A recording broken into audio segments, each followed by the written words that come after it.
आज मु आपण मानक सहित शेयर करी मका किंबा स्वीट कॉर्न रायता एवं ता सहित मकार गोटे चटपटा चटनी रेसिपी। एठारे मु गोटे बड़ साइज रो मका को फाळ करिकी नेइछि। अधा फाळ मकारे आमे रायता बनेइबा आउ अधा मका फाळ रे आमे चटनी बनेइबा। प्रथमे मका को आमे लो टू मीडियम फ्लेम रे ओलट पालट करी मकार चारि पाख को पोड़ी नबा बा सेकी नबा। तापरे मका को एभली चाकू सहाय्य रे चॉप करी नबा। प्लेट रे मकार सबु मंजी गुडी को चॉप करिकी काढी नेछि।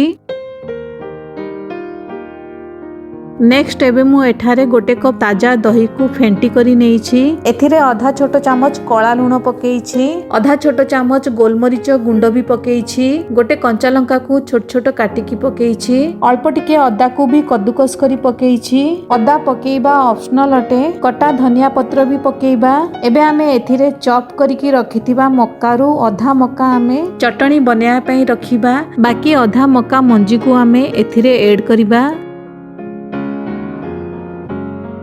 एबे दही रे सबको भलो भाबरे मिक्स करिबा। एबे मु एथिरे ऐड करिछि गोटे बड़ चामच दरदरा कुटा होइथिबा भजा चिना बादाम रो चोपा छड़े ताकू एभली दरदरा कुटी नेइथिली। एबे गैस ऑन करी गोटे छुंको पैन रे सोरसो तेल देइछि। तेल गरम हैला परे गैस रो फ्लेम को लो करी एथिरे आधा छोट चामच जीरा पकेइछि, दुईटी लाली सुखिला लंका भी देइछि, गोटे कंचा लंका को मझिरु एभली काटिकी भी देइछि, अल्प किछि भृसुंग पत्र भी पकेइछि, अल्प किछि हिंगु भी पकेइछि। सबको भलो भाबे गोळेई गैस को बंद कर दबा। तापरे मु एथिरे आधा छोट चामच कश्मीरी लाली लंका गुंड भी ऐड करिछि। ठंडा हैला परे छुंक को आमे रेडी करी रखिथिबा रायता रे ऐड करी मिक्स करी नबा। वर्तमान मक्कार रायता हमर रेडी अछि। नेक्स्ट एबे मक्कार चटनी बनाया पई बाकी चॉप करके रखिथिबा मक्का को एभली गोटे छोट हेमदस्ता रे दबा। अल्प किछिटा दरदरा कुटा होइथिबा भजा चिना बादाम भी एथिरे देइछि,